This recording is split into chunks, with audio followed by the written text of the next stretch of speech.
A staple series on my channel this past year was the Rework retrospective, where I talk about champions who got visual gameplay updates and compared their past and present iterations to see if they came out better or worse.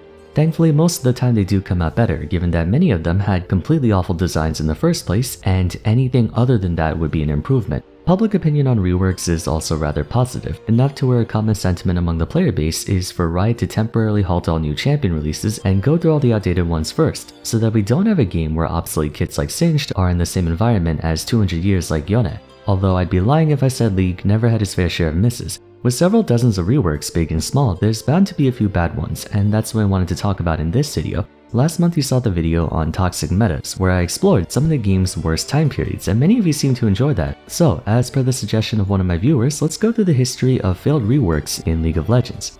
To briefly clarify something, when I say failed reworks, I'll specifically refer to champions who had their kits reverted to their original state or playstyle, not champions who I believe turned out worse than their previous version. An example of the latter, to me anyway, is the Kayle rework. While objectively she's in a healthier spot than before, I feel like they did a poor job overall, since they didn't fix the root problems that made her frustrating to play in the first place. Also, VGUs are never backpedaled on for the sheer fact that it took a lot of damn work to redesign all their visuals, voice acting, abilities, so on and so forth. Several years ago, a large number of champions received changes to their base kit, while retaining their present identity. From seasons 5 to 7, in an effort to modernize the game and add more distinctions in gameplay between champions, 5 out of the 7 classes were given adjustments to varying degrees, beginning with the infamous Juggernaut update in 5.16, followed by the Marksman update in Preseason 6, then the Mage update midway through Season 6, the Assassin update in Preseason 7, and the Vanguard update midway through. In terms of scale, the changes were not as significant as VGUs, but for some of them, they were big enough to fundamentally alter the champion as we know them. Fortunately, the majority turned out for the better, but a handful caused so much outrage that they were ultimately reverted back to their original state, a decision we almost never see from Riot unless the damage is really severe. We're going to be going through a few noteworthy examples. Bear in mind, I won't be able to cover all of them in one video since that would take like an hour, so we'll just talk about a few key examples. If this video is well received, I might make a part 2. With that done, let's start with the fallen space dragon himself, Aurelion Sol. Aurelion Sol was never all that popular on account of having a very unorthodox and uncomfortable playstyle, but the few players who did try him out found great success, especially in pro play. In the hands of a master, he would completely take over games through his amazing area control and wave clear, courtesy of Celestial Expansion, allowing his orbiting stars to effortlessly shove the mid lane so he can roam and make stuff happen around the map. Despite his early success, there was still the issue of how awkward he was to play, as he was the only champion who had a melee dead zone in a game where universal defensive options don't exist outside of summoner spells. They tried a few things here and there at the start, such as reworking Comet of Legend to be castable on demand in exchange for doing away with the ramping movement speed if he kept traveling in a straight line. Another thing they tried doing was incentivizing him to prioritize a grand entrance by making Star Surge's stun duration increase the farther it went, taking attention away from his persistent pressure that everyone knew him for. These smaller changes would exacerbate his already low play rate, but what ended up being the nail in the coffin was the mini rework he got in version 9.17. One of which was that they locked the AP scaling on Center of the Universe to a flat 25% AP from 18 to 35 based on level, notably hamstringing his late game scaling.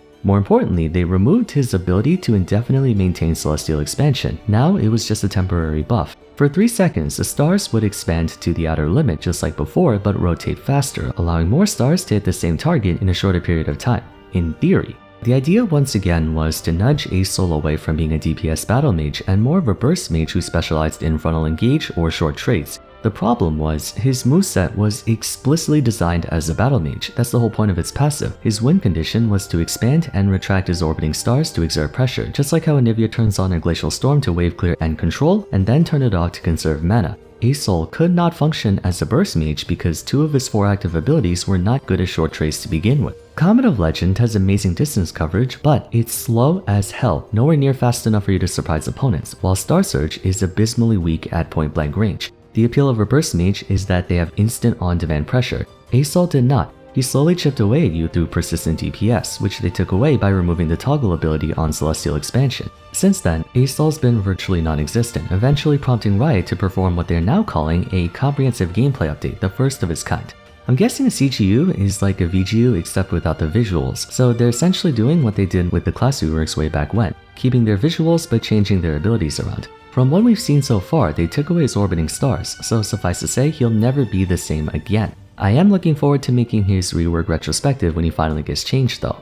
Moving on, like I said earlier, the class reworks for the most part did a great job, but when you try to rework out the roster, it's not unreasonable for a few of them to turn out a little wonky. One such case is Rengar. Rengar's always been known as one of the game's most dangerous assassins, especially in the jungle. His passive turning his auto attack into a targeted dash makes him one of the most skill expressor champions even to this day, along with having empowered abilities, a system that I very much enjoy, as you know. Like other class rework targets, Rengar's old version wasn't bad per se, but there were a few elements to it that made it feel a bit more frustrating for both those playing him and playing against him to run into at times. A brief TLDR on his lore is that Rengar is the League of Legends equivalent of Goku, albeit more violent and ruthless. He's always trying to find stronger opponents for the fun of it, reflected by his bone-tooth necklace that makes him stronger after every successful takedown. The previous iteration had it so his basic abilities would improve over the course of 20 kills and assists, and the buffs weren't anything small either. At 6 trophies, he would gain a huge amount of bonus dash range, and at 20 trophies, he would gain double the movement speed while stealthed.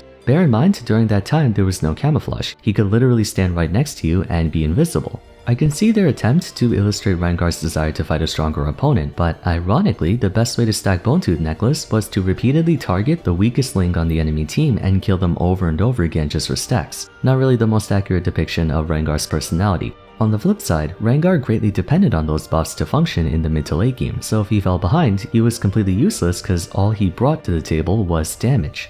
To make things more fair for both sides, many of the buffs from Bone-Tooth Necklace were brought into Rengar's base kit by default, and instead they made it so unique takedowns granted bonus AD. Additionally, they wanted to give Rengar's opponents a fighting chance in 2 ways. First, by preventing Rengar from being able to stand right next to his target while completely invisible, and second, by removing his triple empower Q burst combo, which frankly was kind of overpowered. The swim Q, as we like to call it, traded speed for more power and AoE coverage. It had the potential to deal way more damage than the old Q, but to multiple targets. The added AoE damage but lost of burst potency made it so the most effective way to play Rengar was as a bruiser, something Rengar mains understandably did not appreciate. The rework was successful in making him more effective, but it came at the cost of losing a substantial number of players and also giving him one of the highest ban rates in the history of the game. At one point, he had an 80% ban rate and a 60% win rate. It was insane. He had extremely high damage on Q, a new Q assess that doubled as a mini Olaf ultimate at one point on his W, which could also heal thousands of HP if he timed it correctly, and a passive that was an AD Rabadon's death cap, an assassin who can itemize tanky bruiser and still one-shot you. It's just the majority of Rengar mains couldn't get used to the Sun Q for how clunky it felt. After several nerfs and constant complaints from the community about how toxic he was, Riot eventually gave up on the Sun Q Rengar and reverted it back to the original one. They still kept everything else though, and while I'm sure many Rengar players miss being able to hold on to their ferocity stacks forever, I'd say this version of Rengar is the healthiest. He still has the potential to burst 200 to 0, but with a bit more nuance and outplay potential on both his and his opponent's end. Continuing on, another assassin who also got reverted was LeBlanc. Only for her, she was completely reverted. They updated her, then Ctrl-Z'd everything, as if she never got reworked at all. LeBlanc was also part of the assassin update. The goal was to make it so assassins were less toxic to go up against in return for making them more forgiving and not as feast or famine to play. In LeBlanc's case, what made her so polarizing was how easily she could burst someone while being a ranged champion with a dash and blink. Her standard burst combo usually involved 2 activations of Sigil of Malice followed by either Distortion or Ethereal Chains, so Q ultimate W or Q ultimate E, depending on if she used her W to get within range. It was a very simple burst combo but very effective. However, if she fell behind and her burst combo wasn't effective enough at dispatching a priority target, LeBlanc became one of the least threatening champions in the game. Very feast or famine, just like old Rengar and honestly every assassin back then. I mean, granted, that's the risk you take for playing the class, but some assassins were very one-note with almost no skill expression other than knowing when to go in. You just had to memorize button presses afterwards. LeBlanc received the same treatment for her rework. Sigil of Malice was instead made her passive, causing her abilities to mark targets, where after 1.5 seconds it could be detonated for massive damage. In doing so, they siphoned a lot of her upfront damage from her Q and W, forcing players to rely on her passive for the damage. They wanted to allow LeBlanc's target some time to realize they're in danger instead of exploding as soon as she appeared on their screen. To balance that out, LeBlanc was given the ability to burst down multiple targets, not just one, courtesy of Shadow Orb, dealing damage to a single enemy like before, but upon striking an enemy with Sigil of Malice on it, Shadow Orb would explode all other nearby sigils too, essentially being a Rise EQ.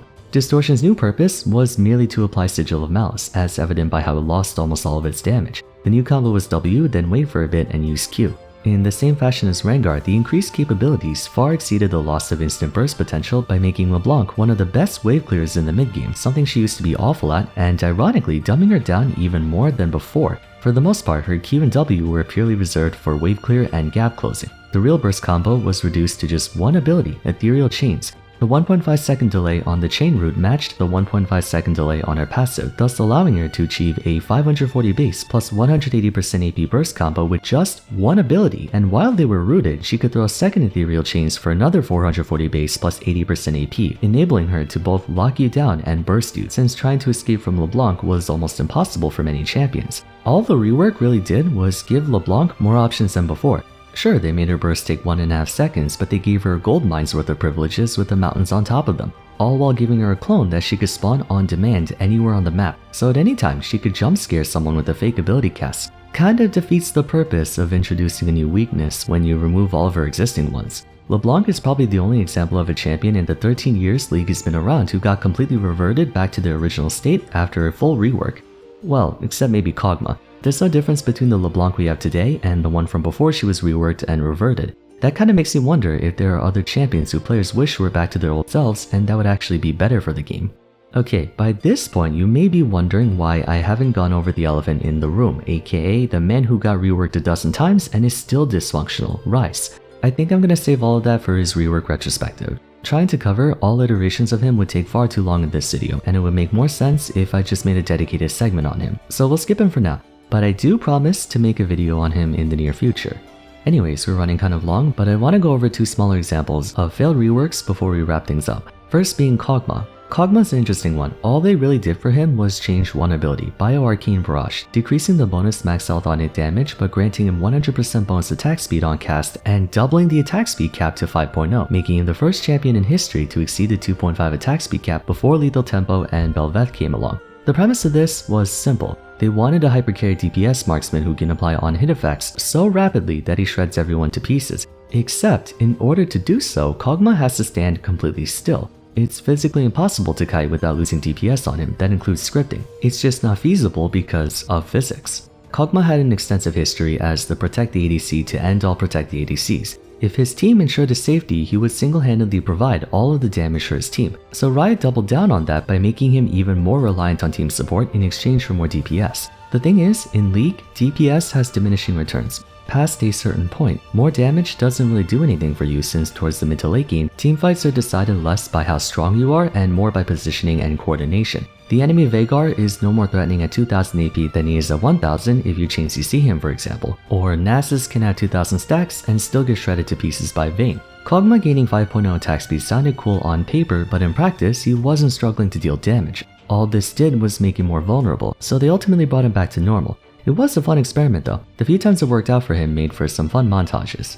Last but not least, we have Zac. Two things were changed, his Q and ultimate. The former still being around now and is frankly infinitely better than his old version, but the latter being reverted back to its old iteration. For those who weren't around, Zac's reworked ultimate allowed him to insect multiple members of the enemy team to his own team. So he would bounce in, charge his ultimate, and bounce back to his team. The problem was, why would you ever want to bring multiple members of the enemy team closer to your team? If it's one person, sure, you can single them out and burst them from the fight immediately. But the last thing you want to do is bring the enemy Rammus or Leona right in front of your Caitlyn and Syndra. Zac's ultimate was, in a manner of speaking, counterproductive and counterintuitive. It was also really inconsistent since enemies could just dash away from him during the channel time. So they went back to the old bounce but decided to keep the new stretching strikes. A good choice in my opinion. Kinda like what they did with Rengar, where they kept all the updated things with the exception of one ability.